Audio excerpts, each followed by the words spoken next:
más. Esta persona fue puesta en el programa de protección de testigos contra su voluntad por 2000 años. Su nombre, Yeshua en hebreo, Jesús en español. Y mi invitado dice que es momento de sacar a Jesús, el una vez llamado Rey de los Judíos, fuera del programa de protección de testigos.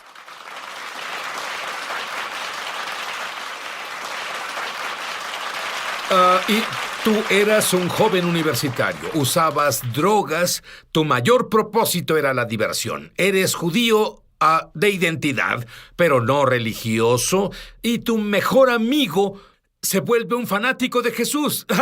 Ron, ¿cómo te afectó eso? Y a su amistad. Terminó por arruinar la amistad cuando mi mejor amigo Brian vino y me dijo que era creyente de Jesús nacido de nuevo. Y la frase nacido de nuevo, ¿qué significó para ti? Significó fanático, significó loco, religioso loco. Y hubo un dramático cambio en su vida. Comenzó a compartir las buenas nuevas conmigo y dije, Brian, soy judío. Y si conozco unas cosas sobre ser judío, es que no creemos en Jesús, o al menos es lo que aprendí. Brian fue muy persistente y un día me dijo, en realidad yo le pregunté, Brian, ¿en realidad me estás diciendo que si no nazco de nuevo como tú? Yo no sabía qué significaba, pero si no nazco de nuevo... Sé que no sabías, porque ¿sabes por qué sé que él no sabía? Yo soy judío también. Y dije... ¿tengo que nacer de nuevo para ir al cielo? Yo no creía en el cielo, no creía, pensaba que tal vez había un Dios, pero ciertamente no lo conocía. Y Brian me miró y dijo, Ron, sí, debes nacer de nuevo. Y cuando dijo eso, supe que era verdad. No sé cómo supe eso, pero me dio el susto de mi vida. Y dije, Brian, no hay nada en la Biblia sobre nacer de nuevo.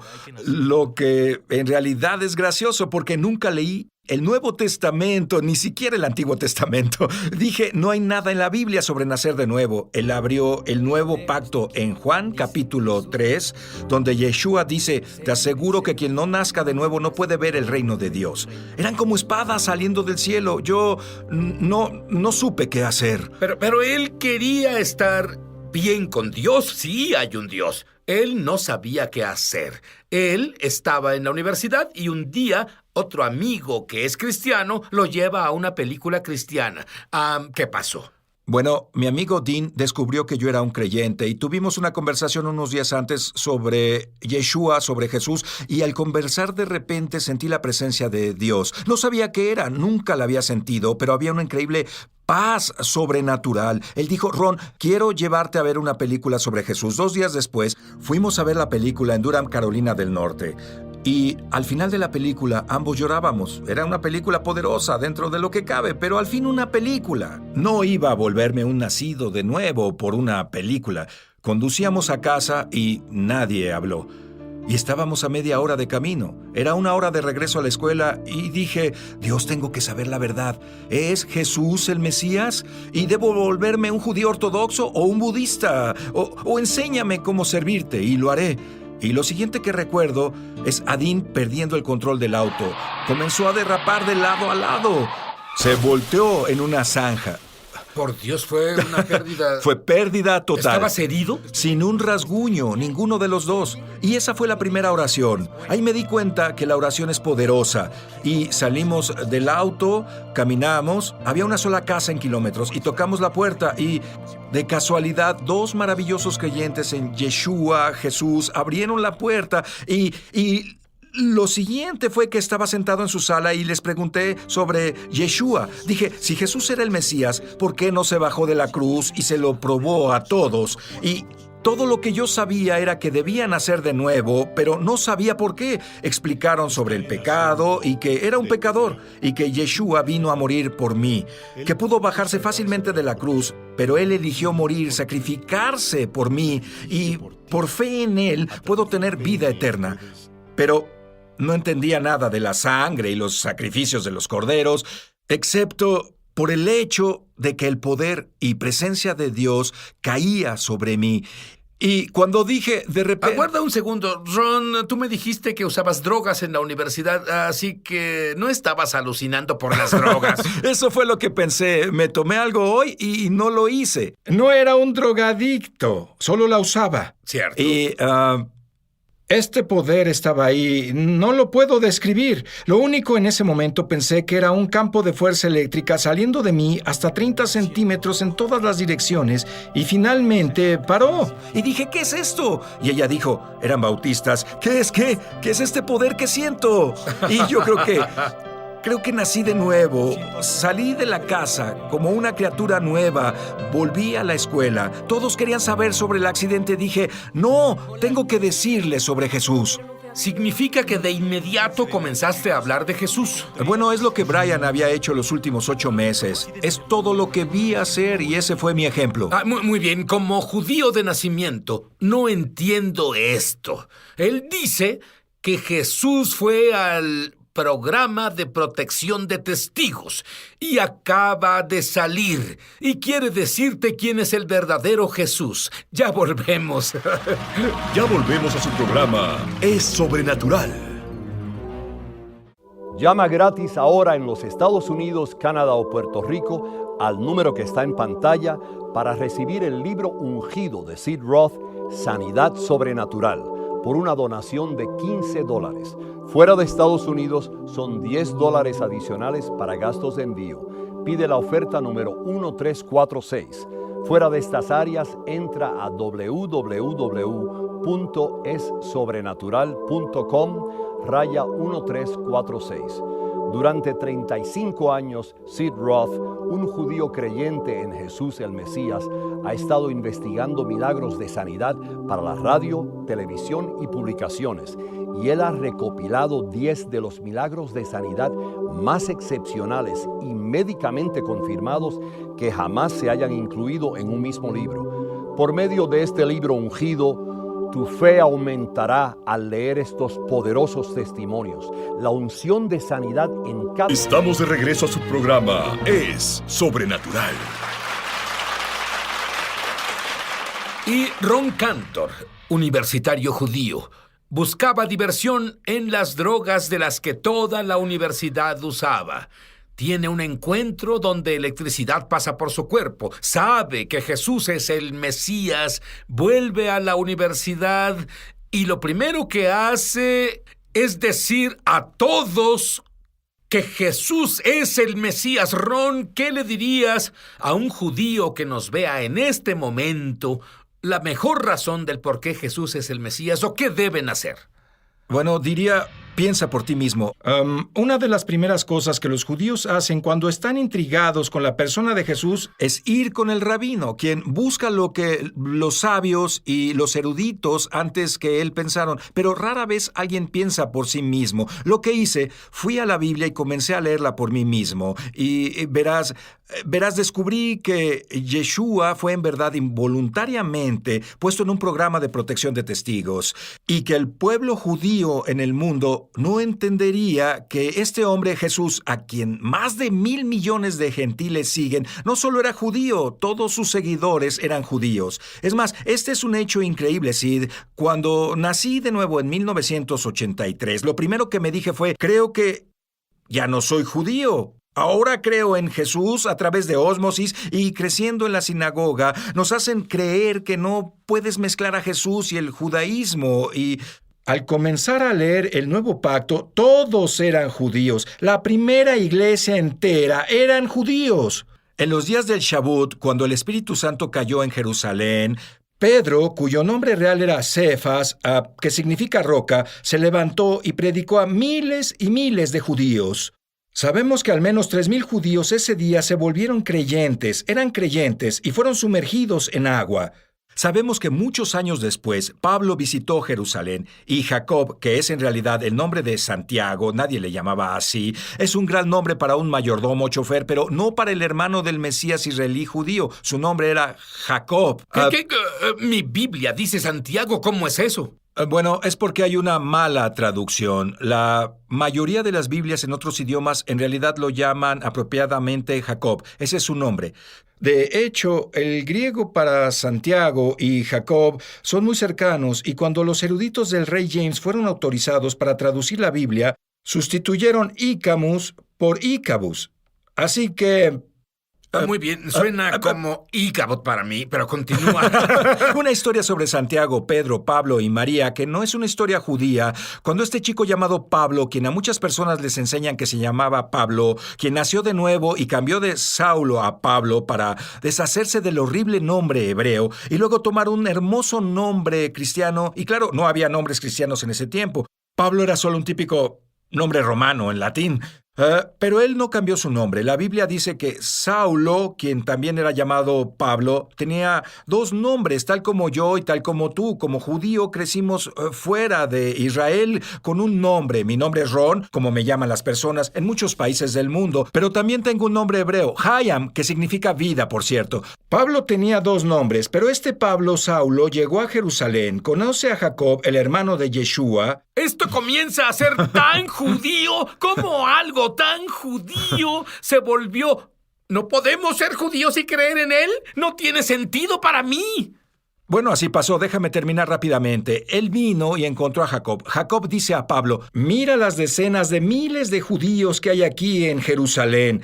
Han creído y son celosos de la Torá. Hubo un avivamiento judío en Jerusalén, en la gran, lo que llamamos el área del Gran Tel Aviv y hoy Galilea.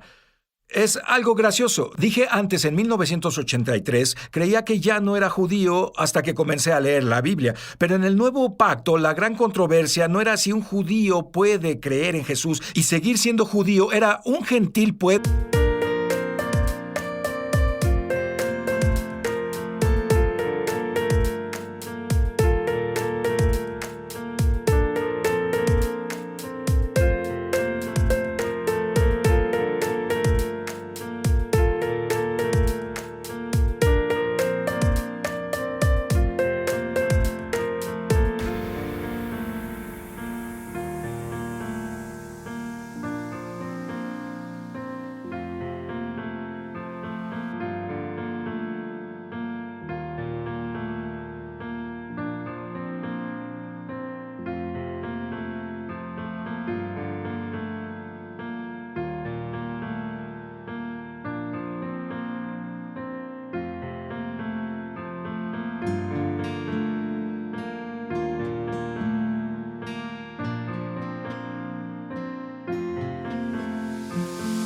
de creer en Jesús sin primero volverse judío? Había muchos evangelistas diciendo a los gentiles: quien quiera entrar al reino, grandioso, pueden entrar, pero tienen que circuncidarse y volverse judío.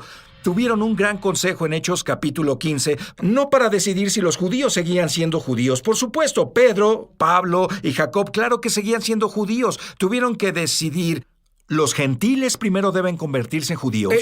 ¿Y cómo fue que todo esto se distorsionó? Y francamente, lo que veo es la diferencia que hace para el pueblo judío descubrir que Jesús es uno de nosotros. Yeshua es hijo de un buen carpintero judío. ¿Sabes? Eso lo entiendo. Pero, ¿qué diferencia hace para un gentil que es un creyente en Jesús saber estas cosas? Debido a que amas a Yeshua, quieres saber quién es y quieres saber todo. Me casé hace 25 años y sigo descubriendo maravillosas cosas de mi esposa. ¿Cuánto más de Yeshua, el autor del Nuevo Pacto, si lo viste como un gentil rubio de ojos azules de Finlandia, estás perdiendo algunas de las características más especiales del Mesías judío? Él vino en respuesta a las profecías de los profetas judíos, no para comenzar una nueva religión, sino para brindar salvación al mundo a través de su sangre. Él era el Cordero de la Pascua, no la cena de Semana Santa. Hablando del festejo, Yeshua observó todas las fiestas. Todos los judíos creyentes observaron estas fiestas. Absolutamente eran judíos. De nuevo ellos serían, volvamos a Hechos 21, Jacob dice a Saulo Pablo, mira cuántas decenas de miles de judíos han creído y son celosos de la Torá. Y cuando ellos celebraron la Pascua, tenían un significado increíble que no tuvo antes y podían ver a Yeshua, el Cordero de la Pascua. Y cuando celebraban la fiesta de otoño, la festividad del tabernáculo, podían soñar con el día cuando Yeshua volviera. Como lo dice en Zacarías 14, pondrá sus pies en el monte de los olivos para pelear por Israel y establecer su reino en la tierra. Y claro que celebran las fiestas. Ese fue el ejemplo de Yeshua. Encontramos a Yeshua en Juan capítulo 7 yendo a Jerusalén a celebrar las fiestas del tabernáculo. Y déjame hacerte esta pregunta. Si un gentil cristiano ama a Jesús con todo su corazón y odia al pueblo judío porque, digamos que le dijeron que los judíos mataron a Jesús. Los judíos mataron a Jesús. Sí, al igual que los gentiles. Espera un segundo. Si tienes a judíos y gentiles juntos, ¿qué crees que tienes? El mundo entero. Volveremos, no te vayas. Ya volvemos a su programa Es Sobrenatural. Muchos televidentes han dado testimonio de milagros, señales y maravillas y también de sanaciones como resultado de ver eso en www.esobrenatural.com. Estamos de regreso a su programa Es Sobrenatural. Ron, estás explotando muchos conceptos que muchos de nuestros televidentes nunca oyeron. Volvamos con lo que nos quedamos. Dices que los judíos mataron a Jesús, los gentiles mataron a Jesús, así que habla más sobre eso. Bueno, la Biblia es clara. En Hechos 4:27 dice, en efecto, Herodes y Poncio Pilatos se reunieron con los gentiles y las personas de Israel en la ciudad para conspirar contra tu santo siervo Yeshua, a quien ungiste. Eso cubre a todo mundo. ¿Sabes qué encuentro interesante, Sid? Nadie va a Roma a culpar a los romanos por matar a Jesús. No fueron los judíos quienes pusieron clavos en las manos y pies de Yeshua. Fueron los soldados romanos, pero nunca oyes sobre alguien yendo a Roma a decirles asesino de Cristo. Siempre son los judíos. Pero al final del día, yo sé quién mató a Jesús. Fui yo. Y fuiste tú. Él murió debido a que pecamos. Si no fuera por nuestros pecados, Él no habría tenido que morir. ¿Sabes lo que dice Juan capítulo 10? Nadie me arrebata mi vida. Yo la entrego por mi voluntad. Pero ¿por qué en el Evangelio de Juan dice los judíos le hicieron esto a Jesús y los judíos le hicieron aquello a los creyentes en el Mesías? Eso provoca el antisemitismo. Si en realidad lees a quién se refiere, los judíos significa a los de Judea, no a todo el pueblo judío. Pero si lees más profundo en el contexto en Juan 18 y 19, se refiere a los judíos. Se refiere a una conversación que el liderazgo judío tuvo después de que Lázaro fue resucitado de la muerte, y ese fue un pequeño grupo de líderes judíos. Se refiere a ese pequeño grupo de líderes como los judíos. Típicamente en Hechos, más bien Juan 18 y 19, cuando dice una y otra vez los judíos, se refiere al sumo sacerdote y el pequeño grupo de fariseos que se encontraron con él. Bien, quiero hablar con Ron de nuevo del programa de protección de testigos en el que Jesús ha estado y del que Él está por salir como Yeshua. Y de hecho dice en la cruz en 3 lenguas, Rey de los judíos. Cierto.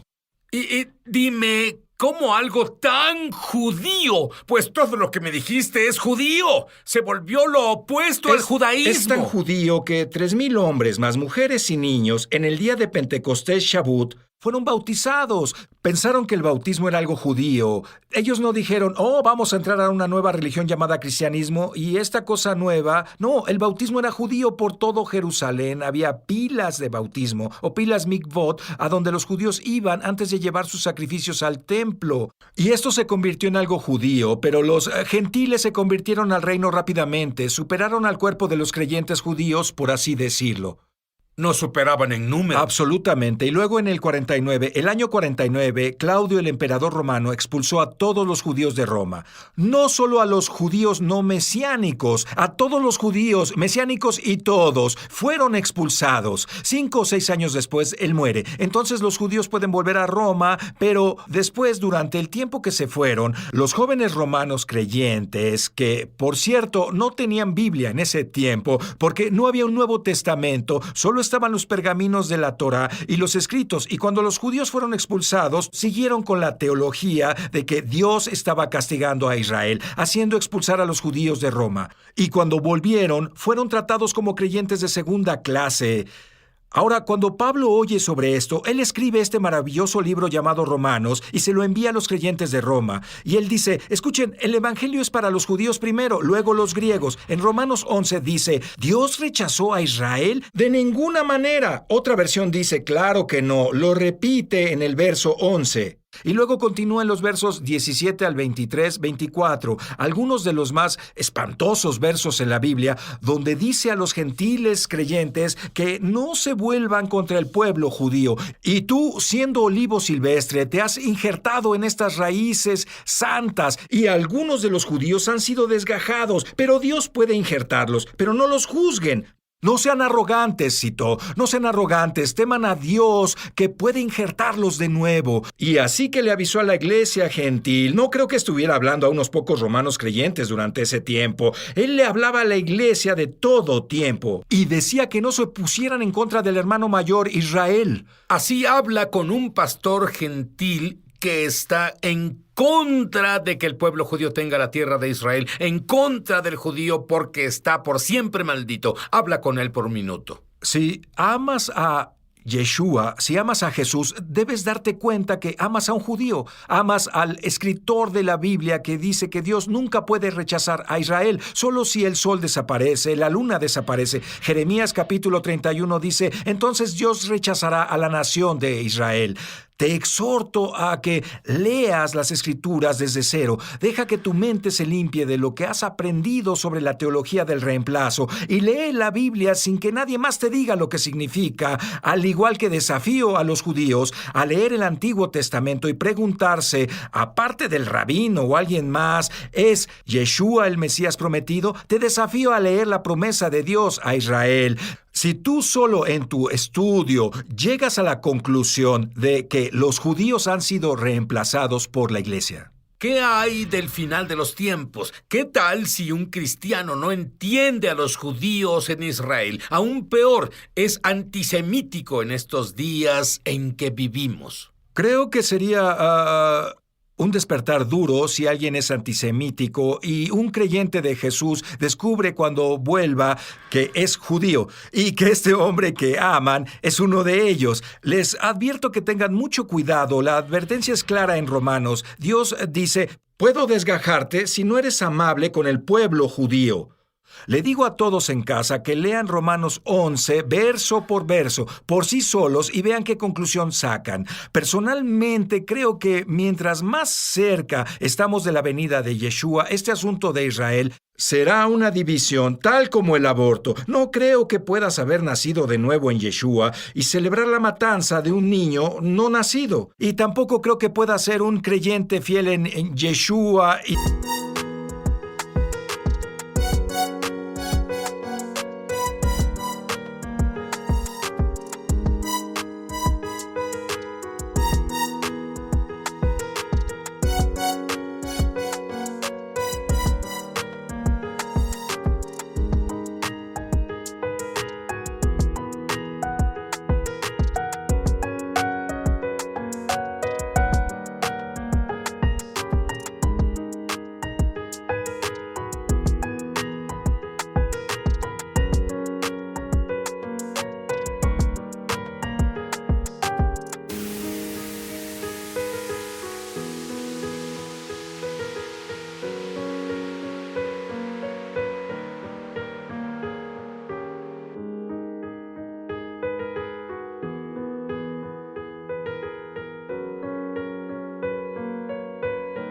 Dios y decir, Dios está en contra de Israel, Dios juzga a Israel y que Dios odia a Israel. Es lo que muchos de los padres de la iglesia dicen.